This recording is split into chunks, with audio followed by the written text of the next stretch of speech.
네, 경제 현장 오늘 집중 진단으로 이어갑니다. 더불어민주당이 전세 사기 피해자들을 먼저 구제해주는 전세 사기 특별법 개정안을 어제 국회 본회의에 단독으로 부의했죠. 정부와 여당의 강력한 반발이 예상되는데 두 분의 전문가 모시고 자세히 토론해 보겠습니다. 한문도 서울디지털대학교 부동산학과 겸임교수, 김인만 부동산경제연구소 소장 나오셨습니다. 두 분 어서 오세요. 네, 안녕하세요.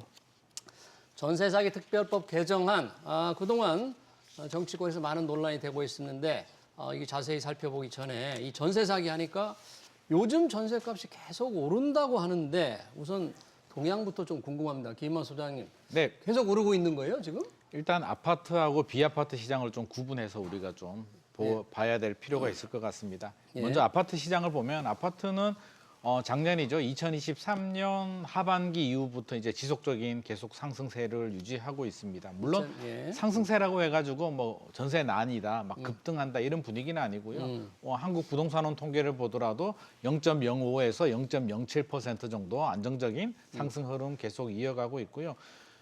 최근에도 조금 더 이런 현상이 가속화되고 있는데 잠실 엘스 제가 예를 한번 들어보겠습니다. 엘스 전용 84 같은 경우에요. 잠실 엘스, 네. 네네, 잠실주공 1단지 재건축한 아파트고요. 2008년에 입주한 아파트인데 5,678세대 대단지 아파트입니다. 네. 2021년, 2022년 초까지만 하더라도 이제 갱신 계약 아니고요. 신규 계약 같은 경우에 한 13억에서 14억 정도 네. 전세 계약이 좀 체결이 되다가 2022년에 이제 금리 올라가고요. 매매 가격, 전세 가격이 떨어지면서 8억, 9억까지 떨어졌거든요. 매매보다 전세 가격이 훨씬 더 큰 8억, 폭의 9억까지 전세가 그렇죠. 떨어졌는데. 폭락을 했는데 최근에 신규 계약 내용을 보게 되면 11억에서 12억 정도로 올라왔습니다. 거의 전고점에서 이제 살짝 낮은 수준까지 올라왔기 때문에 거의 한 2, 3억 정도 올랐다는 얘기네요. 그렇죠. 2, 3억 이상 올랐다라고 볼 수는 있습니다. 거의 한 1년이나 1년 반 만에 굉장히 많이 올랐는데 이게 보는 관점에 따라서 올랐다고 할 수도 있고요. 상대적인 비교이기 때문에 2021년보다는 뭐 한 1, 2억 낮은 수준이긴 하지만 네. 그래도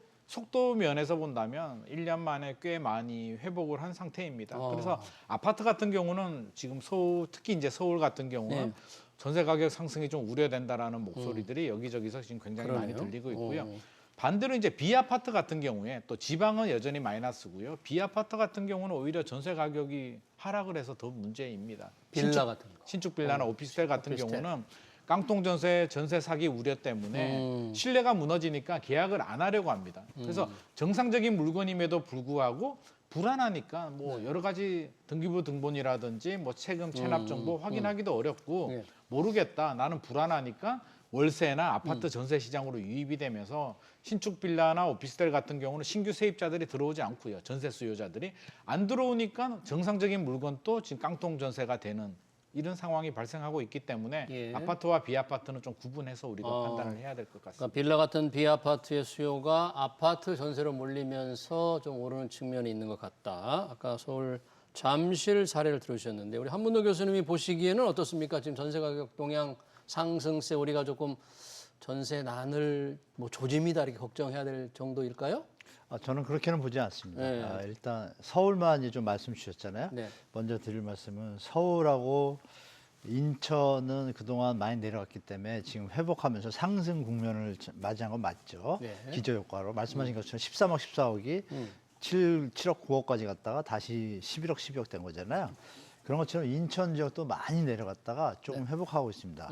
대전 같은 경우에는 상반기까지는 조금 전세 가격이 하락이었는데 작년 하반기부터 좀 상승세로 돌아서 지금까지 약간 상승을 유지하고 있고요. 광주하고 대구하고 부산은요 계속 하락입니다. 광주, 여전히 대구, 전세 부산은 가격이. 전세 가격이 계속 하락합니다. 계속 거의 하락. 1년째 거의 하락하고 있습니다. 그래서 지역마다 좀 틀린데 보도에는 우리가 서울만 좀 주로 하다 보니까 마치 전국의 전세 가격이 다 오른 것처럼 착각할 수 있는데요. 광역시마다 또 상황에 따라 좀 틀리다는 걸 좀 말씀드리고 예. 서울이 50주 연속 상승인데요. 이 50주의 개념에서 2021년 1월을 100으로 봤을 때, 네. 그 기준에 맞출 때 지금의 지수가 KB 통계나 부동산 통계가 90대 초반입니다. 2022년 1월 네, 최고점일 100으로 때 봤을 때? 그거랑 비교하면 한 10% 다운 정도 되는데 결론은 그거죠. 많이 내려갔다 다시 올라온 게 좀 꽤 기간이 길고 정부의 그 전세보증금 반환대출 임대인들 이게 심리적으로 어떤 전세에 대한 그 심리를 갖다가 좀 강화시키는 효과가 있고 게다가 요새 매매 가격에 대한 어떤 수요들이 전세로 좀 살아봐야겠다. 당분간 매매를 사는 것보다는 그러니까 매매 거래량이 줄면은 전세 수요가 늘어난다는 얘기거든요. 그 현상으로 인해서 당분간 뭐 급상승 같은 전세난 이런 건 안 오고요. 예. 특히 가을 겨울에 서울 같은 경우에 둔촌주공에서 12,000개하고 또 강동구 또 한 3,000세대 밀레니엄이라고 또 들어와요. 예. 15,000세대가 또 입주 물량이 좀 꽤 있거든요. 예. 그때 아마 다시 한번 하락 조정이 좀 언제 들어 입주가 시작이 됩니까? 그게? 지금 예정은 11월인데 뭐 올해 내년 11월? 초로 하든지 올해 11월로 하고 있는데 어. 현재도 벌써 전세 물건이 한 1,000건 이상 나와 있거든요. 아, 근데 강동구 그게 둔촌. 지금 이 말씀 주신 L스랑 비교하면 거리는 차이는 있지만 가성비로 따지면 거의 반값 수준이에요. 지금 나온 물건들이. 아, 그러니까 둔촌 거기 주공. 조정을 받을 수 있는 영향이 좀 크죠. 아, 그래서 그러네요. 전세 난이 되길 것 같지는 않습니다. 제가 하반기까지는. 좀 다른 그러면 요인들이 좀 있습니다. 네, 이제 지역별로 조금 다를 수 있다. 네, 서울에는 네, 네. 역시 좀 지속적으로 현재 오르고 있는데 2년 전만 해도 아까 이 역전세를 걱정할 정도였는데 이렇게 바뀐 이유, 왜 이렇게 갑자기 분위기가 여튼 서울 기준으로 바뀐 이유는 뭐예요? 일단 2년도 아니고 1년 전만 하더라도 우리 역전세 이야기 많이 했었는데 이제 분위기가 바뀐 이유는 여러 가지가 있는데 첫 번째로는 이제 수요와 공급 측면에서 우리가 좀 살펴볼 필요는 네. 있을 것 같습니다. 먼저 공급 측면에서 보면 이제 교수님께서 강동구 쪽에 이제 입주 물량이 많이 나온다고 많이 했는데 나올 뭐 거다, 맞습니다. 11월에. 분명한 사실입니다. 그래서 서울에서도 강동구는 아마 올 하반기 내년 상반기까지는 아마 약세가 될 가능성이 높은데요. 강동구를 제외하고는 입주 물량이 그렇게 많지 않습니다. 여전히 부족하고요. 앞으로도 아마 부족할 가능성이 높습니다. 앞으로도 2022년부터 건설사들이 이제 공격적인 예. 공급 물량을 하기는 좀 어려운 상황이었기 때문에 그렇게 본다면 전세 같은 경우는 이게 실수요자들 시장이기 때문에 그렇죠. 입주 물량이 직접적인 이제 공급 물량과 연결이 되는데 강동구라든지 일부 지역을 제외하면 공급은 부족한 상황이고요. 전세 공급을 말씀드리는 겁니다. 수요 측면에서 보면 이제 두 가지가 있는데 하나는 최근에 매매 시장 동향을 보면 이제 보는 관점에 따라서 좀 차이는 있겠으나 상승에 대한 기대감이 낮아진 것은 사실이거든요. 아, 이주택자들이 많이 오를 것 같으니까 한 채 더 사야지라는 분위기는 감지되지 않고 있습니다. 예. 그냥 실수요자들, 필요한 분들이 이제 가끔 이렇게 매매를 하는 경우들인데 상황이 이렇다 보니까 이제 집을 사야 되는 분들이 약간 관망을 하게 되죠. 또 총선 이후에 분위기가 좀 살짝 꺾이는 분위기이기 때문에 그러면 전세로 가겠죠. 안전한 아파트 전세 시장으로 유입이 되고요. 앞서서도 이제 신축 빌라나 예. 오피스텔 같은 경우는 또 불안하니까 수요가 아파트 전세 시장으로 유입이 됩니다. 예. 수요는 늘어나는데 공급이 줄어드니까 당연히 상승을 하는 거고요. 네. 거기에 이제 플러스 기준금리는 그대로인데 대출금리는 1년 전보다 좀 내려왔습니다. 전세 대출을 받는데 부담이 좀 줄어들었다는 얘기고요. 또 계약갱신 청구가 2020년부터 도입이 되면서 이제 순환이 잘 안 되는 거죠. 한번 계약하게 되면 4년 동안 눌러 앉아 버리기 때문에 전체적으로는 이제 여러 가지 이런 상황들이 맞물린 것으로 보여집니다. 네, 전체적으로 이제 공급이 아까 강동구 특정 일부 지역 외에는 여전히 좀 공급 부족이 될 것 같다. 네, 그래서 특히 이제 전세가가 좀 서울이나 수도권 지역들은 그렇고요. 저는 이게 최근에 인허가 물량이나 착공 물량 감소를 고려해 보면 한 예. 3년에서 5년 정도는 서울 수도권 지역들은 전세 강세가 이어지지 않을까 3년에서 예상합니다. 5년 정도까지나. 네네. 아, 그렇게 길게 좀 봐야 할까요? 전세값 앞으로 가격 동향이 좀 안정될 기미. 이게 전세가에 계속 오르면 지금 말씀하신 거는 이제 서울 얘기하신 서울 거예요. 얘기. 수도권까지 그렇지, 보신 수도- 건데 서울도 다른 요인을 하나 볼 게 있습니다. 어떤 뭐냐면 내년 입주 물량이 많습니다. 예를 들어 내년에? 지금 둔촌주공의 12,000세대를 올해 입주하는 걸로 했을 경우에는 2025년도 입주 물량이 58,000호입니다. 서울이 최대 물량이에요. 아, 그 전에 내년에? 막 경기 좋을 때 많이 지었잖아요. 예. 지금 우려하는 거는 그 뒤죠. 작년 말부터 올해 짓지 않은 게 2, 3년 뒤에 부족하다는 얘기 나오죠. 2, 3년 후에. 네. 내년에 5년 58,000호에 대해서 이렇게 좀 부각시키거나 그거를 좀 많이 알려주는 보도가 없습니다. 아, 이미 내년에 여러 군데서 부동산원하고 국토부에서 발표를 했음에도 불구하고 그 기사를 잘 안 실어요. 예. 그러니까 이제 시청자분들한테 드릴 말씀은 그거죠. 내년에 5, 6만 호, 그러니까 5, 6만 호면 많은 물량이거든요, 서울이. 예, 역대로. 그러니까 내년은 입주 물량이. 제가 볼 땐 올 하반기 이제 소장님하고 다른 뷰가 뭐냐면 만약에 다른 어떤 외부 리스크가 좀 터질 경우에 그러니까 자영업자라든지 PF 또 해외 문제가 터지면 제가 볼 때 하반기에 아까 말씀 강동발 전세 하방 압력이 그러면 2025년도 입주 물량이 막 늘어날 때 잔금을 치러야 되는데 네. 못 치르거나 금리 문제가 발생하게 되면 우리가 생각하지 못한 2010년, 11년 상황이 올 수가 있습니다. 그러니까 전혀 생각하지 못한 시장 시나리오가 나오는 거죠. 2025년 내년에. 네, 심리가 많이 가라앉고 월세 지금도 보면 전세 가격이 상당히 올라와 있는 거예요. 이게 우리가 직시하실 게 뭐냐면 지금 전세 비중이 예전에 60%, 50%, 70%까지 비중이 있다가 월세가 지금 50%가 넘고 60% 가잖아요. 전세를 못 가는 이유가 뭐냐면 반전세로 지금 가고 있어요. 반전세로. 네, 그 이유는 뭐예요? 예. 가처분 소득이 늘질 않았거든요. 지금 중산층 이하분들이 소득이 늘었나요? 아니거든요. 물가 상승률하고 실질 소득을 계산해 보면 마이너스잖아요. 근데 전세 가격이 다시 더 오른다? 역전세 나왔었잖아요. 여기도 추가적으로 드릴 말씀이 전세 가격이 오르면 예. 우리가 저 전세 보증금을 못 들려주면은 임차권 등기를 해서 경매를 해가지고 돈을 받잖아요. 임차인들이. 그럼 그 물건이 줄여야 되죠. 그대로 말씀드리면 2020년부터 21년도까지 경기 좋을 때 임차권, 경매권 등기 건수가 서울 같은 경우에 한 180에서 200건이에요, 월. 예. 지금은 작년 9월부터 2,000건 유지하다가 정부의 그 전세 반환 보증 대출이 나오면서 1,500대로 떨어졌다가 다시 지금 1,700대로 또 증가하고 있어요. 이게 물론 단순한 수치로 보고 말 것이냐가 아니라 10배가 늘어났잖아요. 네. 그러면은 이거는 실제로 실행을 한 입장이고 2,000개가 하루 한 달이면 다행이지만 10개월이면 2만 호입니다. 2만 호. 그러니까 이런 부분을 같이 보신다. 이런 물건들은 전세 순환을 막죠. 물건이 나올 수 있는 것인데 못 나오고 못 그냥 나오고. 소송 중이잖아요. 그러니까 이런 미유 물량까지 합친다라면 제가 볼 때 지금 월세가 지금 가격이 올라가는 이유를 잘 보셔야 될 게 월세가 지금 올라가고 있거든요. 계속. 월세도. 전세를 안 가는 거예요. 전세- 왜? 전세 가격이 너무 부담되는 수준이니까. 전세 너무 부담되니까 네. 월세로 다 돌린다. 그래서 제가 볼 때는 이렇게 전세 가격이 계속 오르는 거는 지금쯤이 저항선인 것 같습니다. 아, 계속 현재 나오고 수준이? 있는데 네, 아. 저는 가을 한 7월 정도 되면 전세 가격이 약간 하방으로 돌아왔을 거라 저는 개인적으로 보고 있습니다. 네, 좀 지켜봐야 되군요. 두 분의 네. 이게 시장의 수요 공급을 보는 눈이 조금 이제 각도가 다르니까. 전세보증금 반환 대출이 또 7월에 끝입니다. 올해. 끝이라니- 임대인들이 전세보증금 못 들릴 때 정부가 대출을 해줬잖아요. 예. 돌려주라고. 그게 7월에 또 끝이에요. 아, 그 대출. 그런 요인도 이제 시장에 녹아들면 음. 제가 볼 땐 그렇게 쉽게 뭐 예전처럼 전세가가 올라갈 일은 좀 없을 것 같습니다. 네. 자, 이 전세 시장 동향을 이렇게 좀 간단하게 살펴봤고 지금 중요한 게 전세 사기 이 특별법 개정안이 정치권에서 논의가 되고 있는데 우선 1년 전에 전세 사기 특별법이 시행됐습니다. 그 전 1년 전에 이제 대규모 전세 사기가 있어서 그분들을 지원하기 위한 건데 1년 동안에 전세 사기 특별법이 시행이 됐는데 실제 피해자들이 제대로 구제를 받았습니까? 어떻습니까? 한 1년을 돌아보면? 저는 일단 전세 사기 피해자 대상이 되신 분들은 좀 많이 있습니다. 한 15,000명 정도, 15,433명이 이제 피해자 대상이 되긴 했는데요. 말씀하신 것처럼 제대로 구제를 받았냐라고 하면 서로 생각이 좀 다른 것 같습니다. 피해자들은 내 돈, 네. 그러니까 나의 채권이죠. 내가 집주인한테 빌려준 내 전세금을 온전히 받기를 원하는 거고 전세 사기 특별법 작년에 시행된 내용을 보면 실제로 이 채권 회수하는 방법은 그렇게 없습니다. 우선 매수권을 준다라는 내용이 우선 있고 매수권 주고. 그게 이제 가장 큰 부분이고 LH가 또 뭐 매입을 해서 재임대를 준다라고 하는데 실제로 LH 매입 임대는 한 건밖에 없습니다.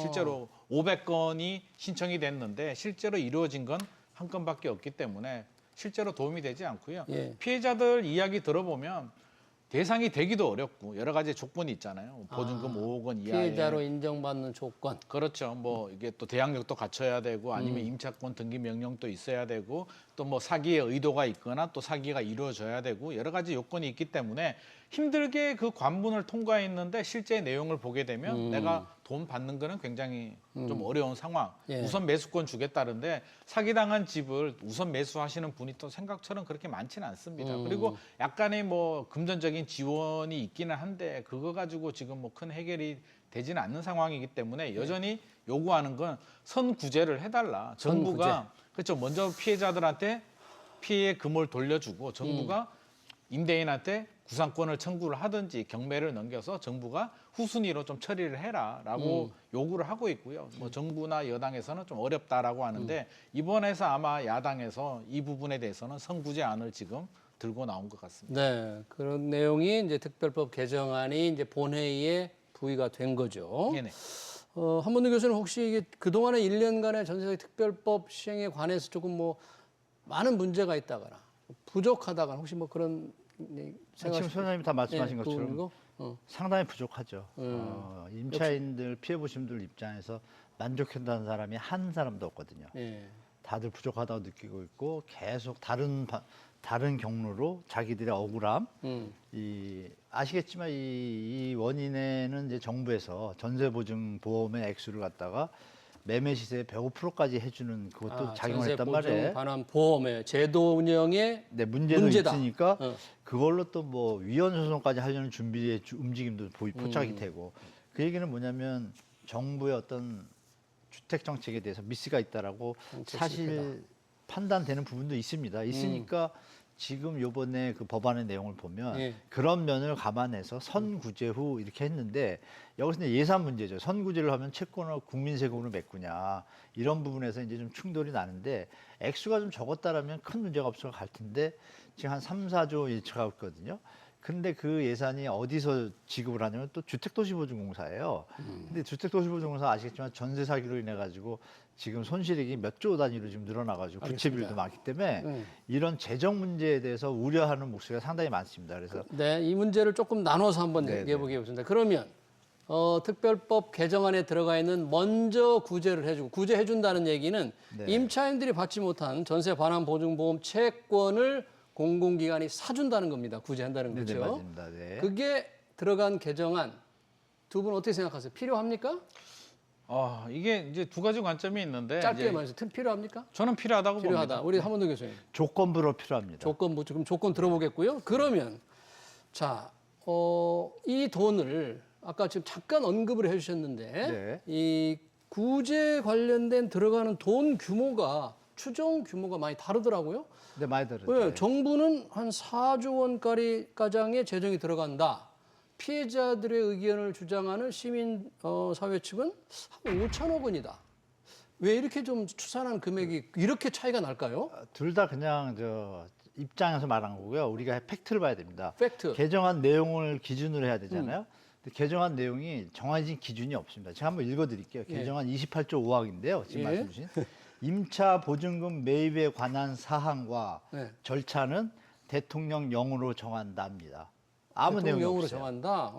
아무 내용이 없잖아요. 예. 무슨 뭐 기준이 어디 있다고 지금 금액을 산출하나요? 근데 어떻게 해서 이 금액은 그러니까 이거는 나왔을까요? 이런 거죠. 전체를 갖다가 그러니까 우리가 야당에서는 그런 베이스가 있어요. 최우선 변제금이라고 있잖아요. 뭐 네. 보증을 못 받아도 주거의 어떤 안정을 위해 가지고 임차인일 경우에는 소액 변제라서 우선 변제해 주는 금액이 소액 있어요. 네. 최우선 받는. 그거 플러스 알파를 먼저 준다는 게 야당의 입장이 출발했었는데 이게 점점 커지는 거예요. 커지니까 뭐 액수가 늘어나는 분위기고 가이드를 명확하게 제시를 안 하잖아요. 뉴스에 안 나오잖아요. 네. 그런 부분이 있고 또 정부의 입장은 그거예요.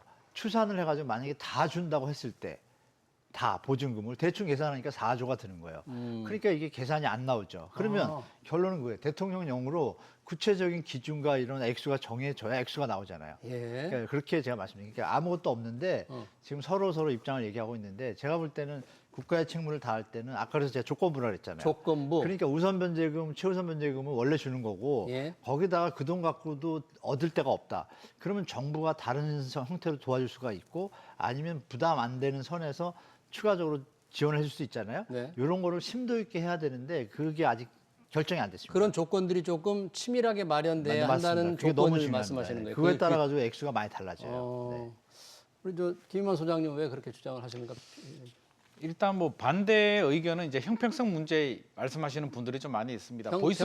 보이스피싱 당하신 분들도 굉장히 억울한 분들인데 전세 계약은 본인들이 도장을 찍어놓고 피해를 당했는데 왜 지원을 해줘야 되냐고 말씀하시는 분들도 계십니다. 네. 계시는데 저는 어떻게 생각을 해야 되냐면 주로 피해자들이 이제 20대거나 이제 30대 중반 요 정도 2030 세대들입니다. 많다. 우리 사회의 미래의 주역들인데 저는 우리나라의 미래를 이끌어가는 분들한테 저는 투자 개념으로 좀 생각을 해본다면 이분들이 무너지면 지금 피해자만 15,000명이잖아요. 예. 이분들에 대한 우리 미래에 대한 투자라고 생각한다면 5천억이든 4조든 과연 그게 아까운 돈이냐에 대한 생각을 하고 젊은이들의 있습니다. 미래를 위한 투자라고 생각하고 그렇죠. 피해자 왜냐하면 지원을 이거는 해야 국가 된다. 잘못도 있거든요. 안전한 계약 시스템을 마련해주지 못하는 그동안 방치한 국가 국가나 잘못. 그렇죠. 그게 결국에는 국가죠. 국가나 국회나 협회든지 간에 공공이 잘못한 부분이 분명히 존재하는 부분이고요. 물론 재정적인 문제가 있을 수도 있는데 제가 한 가지 팁을 드리면 그냥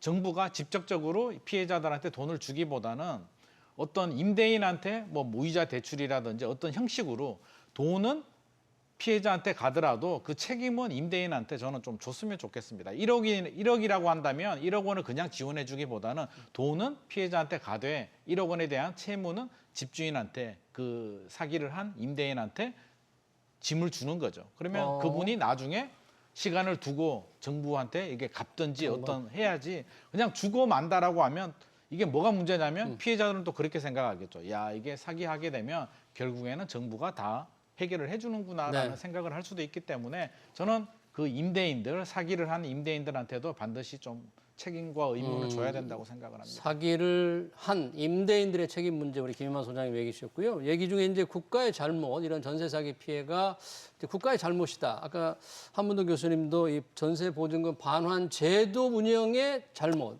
이게 국가의 잘못이라면 이 정부 재정 투입의 이 당위성이 좀 생기는 얘기이기 때문에 네, 맞습니다. 그런 지적이 있는 반면 형평성의 문제를 또 제기하셨거든요.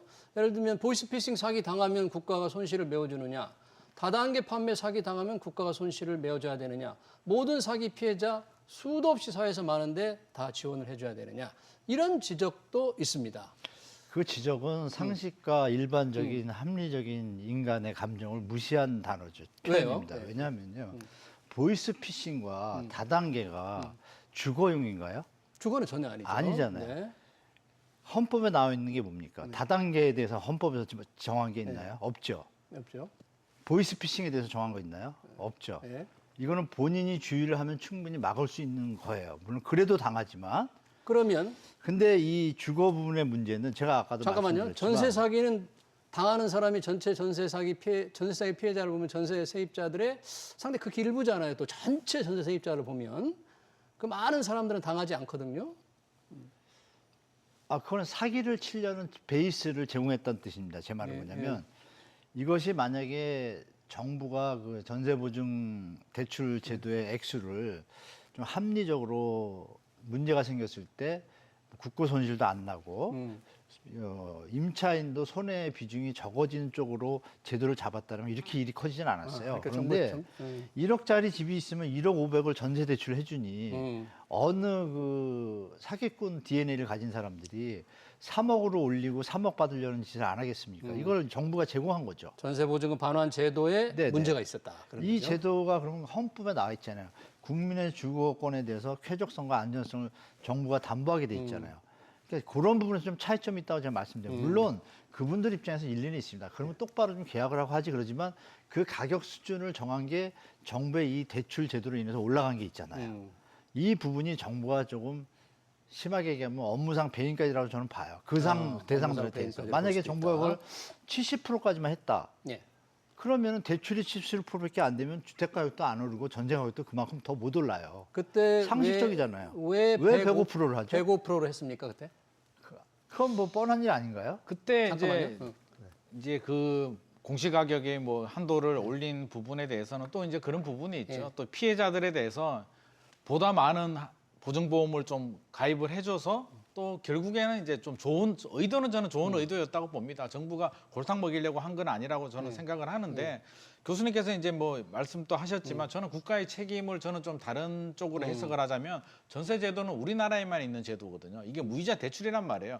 이게 월세였으면 사기가 없습니다. 월세는 매월 페이를 지불하고 끝나는 건데 수십 년 전부터 저는 모든 정권이 다 책임이 있다라고 보여지는데 무이자 대출을 집주인한테 세입자가 무이자 대출을 해주는 이상한 전세 제도를 대한민국만 시스템을 만들었는데 그 시스템을 믿고 계약하신 분들이 니들이 도장 찍었으니까 잘못했다라고 하면 저는 애시당초 이 제도 자체가 허점이 굉장히 큰 제도였고 그동안에 전세 가격이 올라갔기 때문에 표시가 안 났을 뿐이었죠. 네. 2022년에 전세 가격이 떨어지면서 이런 일들이 발생했기 때문에 구조적인 문제에 대해서는 저는 국가의 책임입니다. 이 정권의 책임이라기보다는 모든 정권에 저는 그동안 다들 신경 너무 안 쓰고 방치했던 그 책임은 저는 자유로울 수 없을 것 같습니다. 그다음에 이건 좀 제가 잡아야겠습니다. 지금 제도 자체를 말씀하시는데 네. 정부가 전세 대출을 하기 전에는요 전세 사기 사건이 이렇게 없었습니다. 정부가 데이터가 있습니다. 예. 반환 보증하기 전에는 네 2015년에 시작했잖아요. 15년에 했을 때 전세 사기는 아주 극히 미미합니다. 그런데 그 뒤로부터 그 금액과 건수가 급증합니다. 그 이유는 예. 다시 말씀을 드리지만 국가가 전세 대출에 개입을 해가지고 전세 가격에 왜곡 현상을 일으키면서 말씀드린 사기꾼들의 DNA가 작동할 수 있는 판을 만들어 준 거예요. 전세 보증금 반환 제도가 좀 네, 느슨해지면서 여러 가지로 폭이 넓어지고 매매가보다 넓어지면서 더해주니까 당연히 거기서 지금 같은 일이 벌어질 수 있는 그 누구나 알거든요. 상식적으로 1억짜리 집이 있으면 뭐 2억으로 가짜 거래하고 전세 대출 2억 받으면 사기꾼은 어떻게 돼요? 1억짜리 집을 2억의 돈을 전세 돈을 받을 수가 있고 예. 세입자는 뭐예요? 정부가 그렇게 하고 있으니까 2억 되는 줄 알고 따라 들어가는 거예요. 정부를 믿고. 근데 그걸 누가 제공했죠? 근데 정부가 없었다라고 가정할게요. 전세제도는 우리가 6.25 전쟁 이후에 금융기관이 발전하지 않았을 때 자체적으로 건물을 지을 돈이 없는 지주들이 열심히 모아서 집을 살려는 예. 임차인들이 그 돈을 가지고 그 돈 가지고 있었다 은행에서 이자 조금밖에 안 주니 내가 지어서 월세를 받으면 더 받잖아요. 이익이 생기죠. 예. 임차인은 또 뭐예요?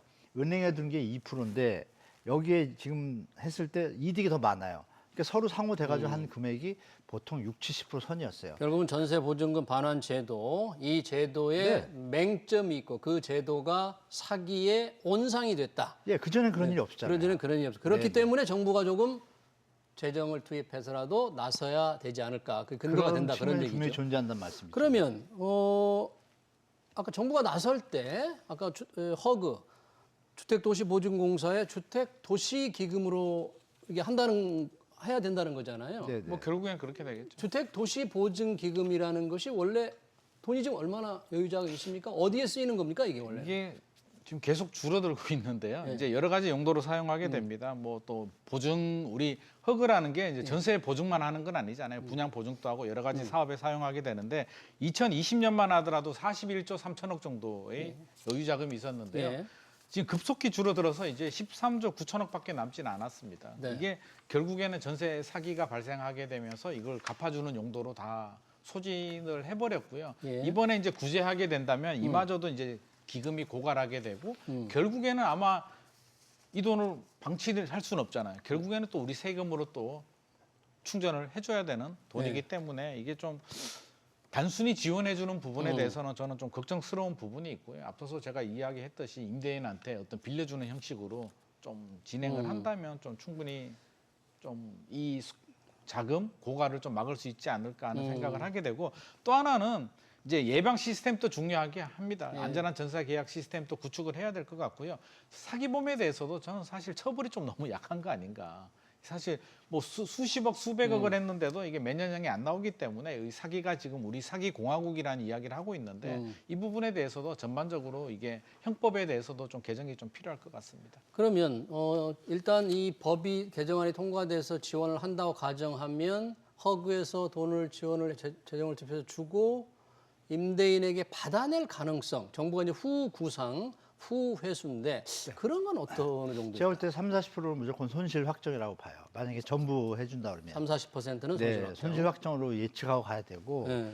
그리고 먼저 말씀드릴 게 지금 예산에 대해서 예. 보증공사만 보시는데 이 도시주택기금이라는 게 원래 국민주택기금입니다. 주택도시보증공사 2015년도에 박근혜 정부때 생겼는데 이 부분이 되면서 조금 권한이 많이 들어가고 여러 가지 업무들이 늘어났는데요. 총 예산이 예전에는 50에서 60조였고요. 지금은 105조였습니다. 작년에.